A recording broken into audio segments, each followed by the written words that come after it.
What up, man? Salvador Briggman here. Welcome back to the Crowdfunding Demystified YouTube channel. On this channel, we love to talk about crowdfunding. And specifically today, I want to get to Kickstarter and really what you can do when it comes to improving your writing for a Kickstarter campaign page. So writing is actually something that I'm really passionate about. I've written a bunch of books. I've written actually 10 books, 4 of which are on crowdfunding. And for me, this is a labor of love, but I also want to kind of get more into like from a scientific perspective, from a breaking this down fashion, a demystifying this perspective. What can you do to improve your writing, and what do you need to be conscious of in order to have a powerful campaign launch? So let's talk about that today. Let's get into this, and it's coming up right after this.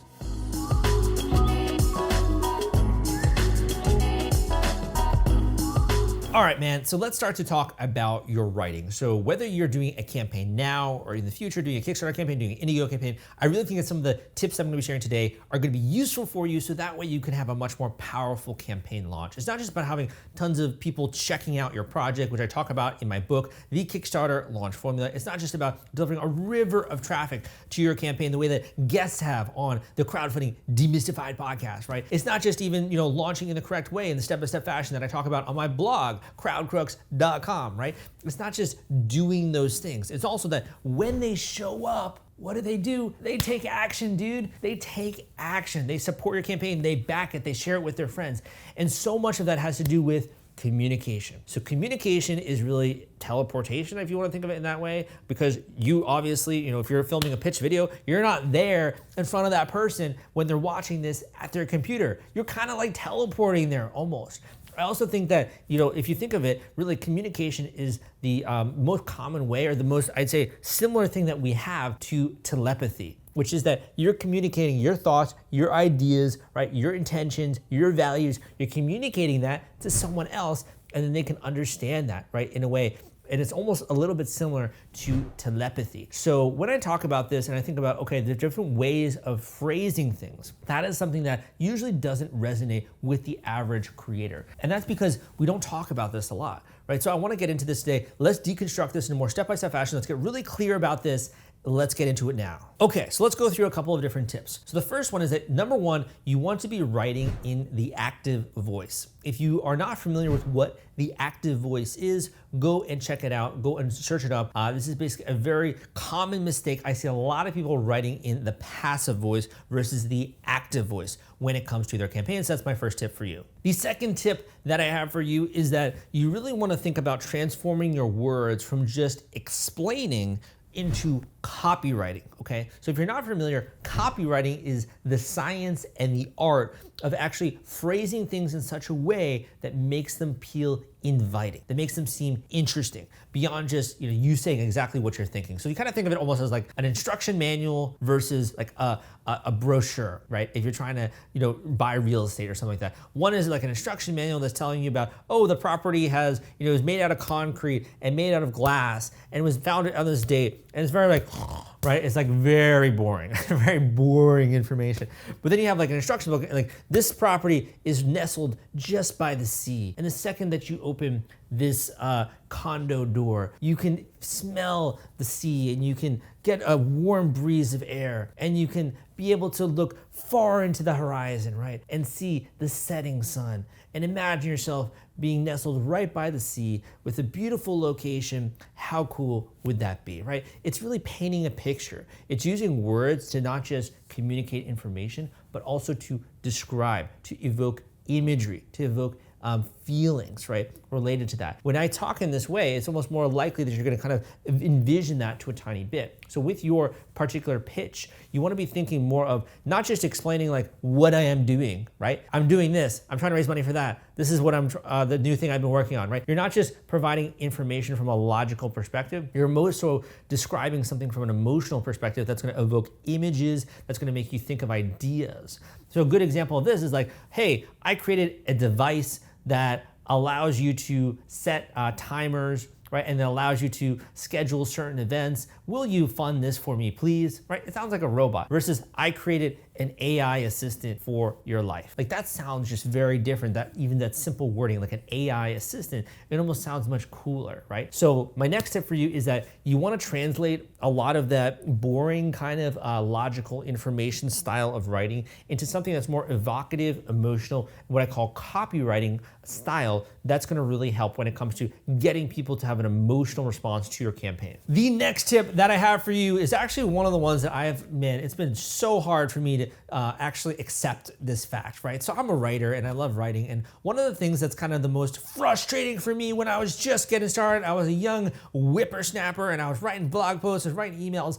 And I think that one of the biggest things that was so difficult for me to really wrap my mind around was the fact that people really don't care about what you have to say unless there's a reason for them to read it. So what do I mean by that? I mean that your headlines matter far more than the content of your writing. And I know, like, it breaks my heart. Like, you can feel like glass shattering. It's like, oh, what? Like, I've put so much, time and effort into writing this campaign page, but really people don't care unless there's headlines that are calling their information down the page. So you want to have sub-headlines which you use throughout your actual campaign page. If you're doing things as well, like writing an email, writing a blog post, doing an update, being very mindful about what is the title which you're using. Newspapers obviously know this. They have the most sensationalistic headlines that you've ever come across. But what do? They get someone's attention and they get them to want to read that story, to learn more, right? So with you want to have headlines that really go through things, for example, the features and benefits of your product,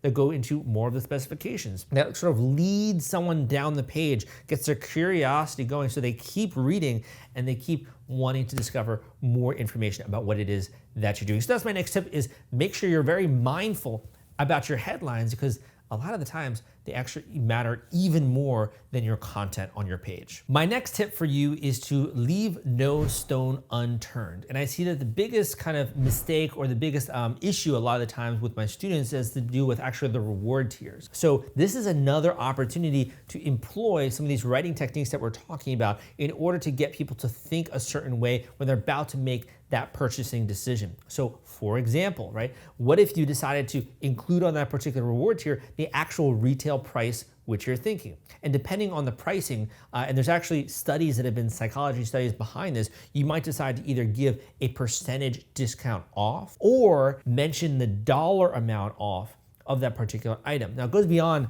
this particular video, and I have a lot of extensive information about this in my course when it comes to this. Smash Your Kickstarter Goal. This really goes a lot more in depth into this information, but suffice to say, you might say, hey, you're gonna get $10 off this versus do you wanna say 20% off? And there's psychology that goes behind that. So you might talk about the retail price. You might as well reiterate the different key things that are when it comes to the product, whether that's what the materials are, what the benefits are, what the items include, all that kind of stuff, or even remind them of particular things when it comes to shipping, right? There's a lot of information you can include in the reward tiers that's gonna make someone far more likely to actually make that decision to back your campaign. So that's my next tip for you. Want to take all the stress out of fulfilling your Kickstarter rewards? Fulfillment is the turnkey solution that puts product delivery on autopilot.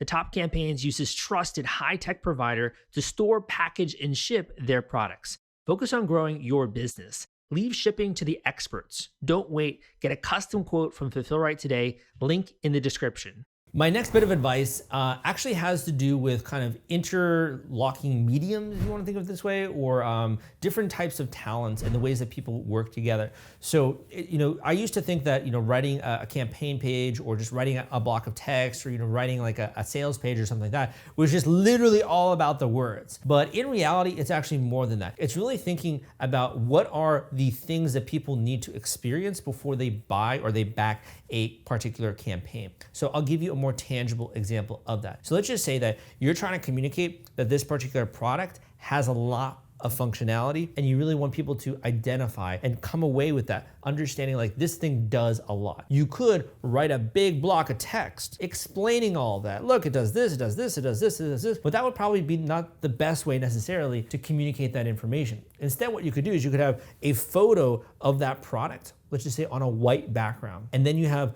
little labels drawing to those particular bits of functionality so that the eye can actually identify that, and then labeling those little bits of functionality. So it's almost like an image which includes copy or text on that image. But really the purpose of that is to, again, show people that, hey, look at all the functionality, look at what this does, look at what that does. And then they come away from that particular image, which does include writing, right, with a newfound knowledge like, wow, this does a lot. And these are all the different things that it does as well. So you want to think about not only about your writing, but as well, which bits of writing or which blocks of writing might actually be better communicated as images, and how would the writing then appear on those particular images? Would it be a particular font? If you're trying to, for example, sell a product, let's just say that's more construction in nature, or something that's more rugged and durable, are you gonna choose a font that's like cursive? Probably not. You're gonna think more as well about the branding behind it. So like, what font might I choose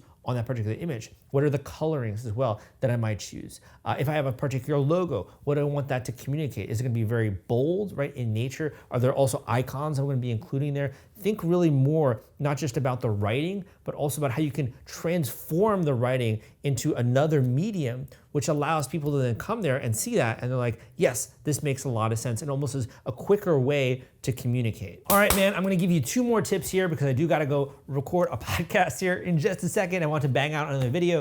So 2 more of my tips. So one tip that I'm gonna give you is that when it comes to images, okay, actually what matters much more than an image is the context for that image. So what do I mean by that? I mean, you should actually be thinking more so when it comes to your writing about the captions which you're using. So captions could also be a synonym for headlines, but captions are typically underneath an image, and that caption actually provides context for that particular image. So usually what ends up happening is that people will first, their eye will be focused on the image, and then they will read the caption, and that provides context for what's happening and also what they choose to notice in that particular image. I know it's a very like subtle, psychological thing, but this video is all about copywriting and all about writing, right, when it comes to your campaign page. So if you really want to be effective, what you want to think about is, okay, these images which I have, what do I want people to take away? So for that example before, maybe we want to take away that there's so much value in this particular tool, or the fact that it has so many different functions and features, right? Maybe the caption for that is like the only tool that you will need in your workshop or something like that, right? So you can think about a caption which is going to kind of like frame or cause people to focus on particular elements of that image for which the caption is for, which then causes them to have certain takeaways related to the product, which are positive in nature. Now, I know that's a little bit of an advanced tip right there, but I did want to add that one in, and then I got one more for you. The next tip that I want to give you is actually more for the process of writing, and I would say that this is probably one of the biggest sticking points that I see with a lot of students and also a lot of people out there that are running campaigns. This is one of the most difficult pieces of actually knowing how to implement a lot of what I'm talking about right here in this video and other stuff which I cover in my courses, in my book, The Kickstarter Launch Formula.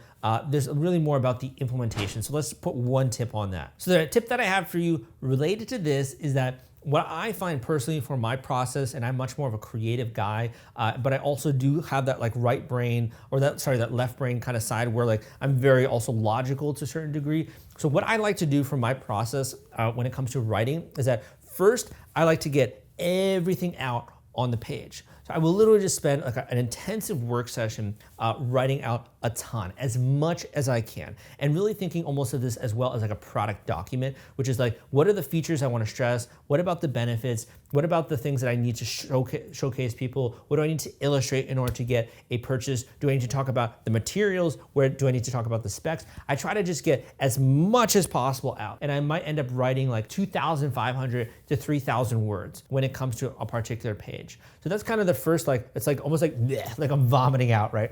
All of this information. And for me, that's the first step. The next step that I then typically do is I kind of take a look at all of this and I look at where are the gems, right? So it's almost like I've produced a bunch of different content, and some of that content has gems, or some of that content is really good, and some of it is not so good. So I'll kind of sift through that. I'll be like, okay, so we'll keep this, and maybe I need to expand on this and do that and do that. And I'll first then kind of organize it a little bit more. Then I get more into another phase where I go into, okay, these are some of the sections that I'm gonna need imagery for, or we need to explain this in a better fashion, or maybe this is gonna be replaced by like graphic at a certain point in time. I'm going to take this from the participant's video, right, and make that as GIFs. And I kind of then go through that next process of turning my writing into, okay, this section is going to be better illustrated with a different medium or a different format. Once I begin to do that, and you kind of think of this almost as like any kind of engineer, or like if you're architecting a house or something like that, you then begin to see, okay, here's the kind of the blueprint, here's a little bit of the foundation is coming together. What I then like to do next is, as I then begin to get those other elements kind of coming together,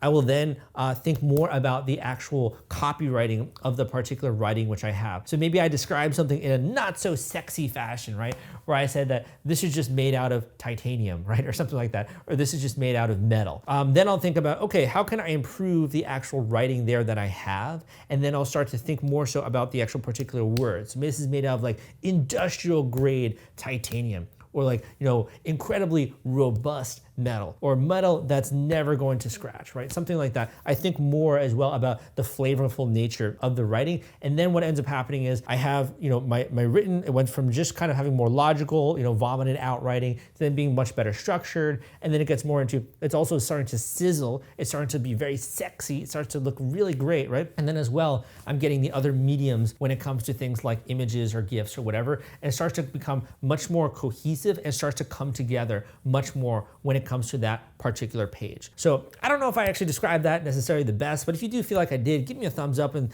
leave a comment down below letting me know that you found this to be useful. The biggest takeaway when it comes to writing is that it happens in stages. It happens in layers, right? It's like a painting that's coming together. It's not just one session, right? It's really revision, revision, revision, getting it better and better and better. And that's when you see something that looks very incredibly polished. It's because, you know, it's almost been like a bunch of rocks which you put into like a rock tumbler, and then over time, they start to get very smooth, start to get very cool looking, right? It's because it happens over time, over time, over time, and you keep honing it, you keep honing it, and even while you're live with your campaign, you might continue as well to make edits and adjustments. So if you enjoyed this video, first of all, give me a thumbs up and let me know. But in addition, if you wanna talk about your specific campaign, if you wanna get into what you need to do in order to be successful, if you wanna get into really the nuts and bolts of that, and as well as some of the things you maybe didn't even think about, right? Also getting introduced to other people maybe in the industry, some of the tools which you should be using, really go through as well the potential when it comes to this particular project. Maybe you're not even fully sold, right,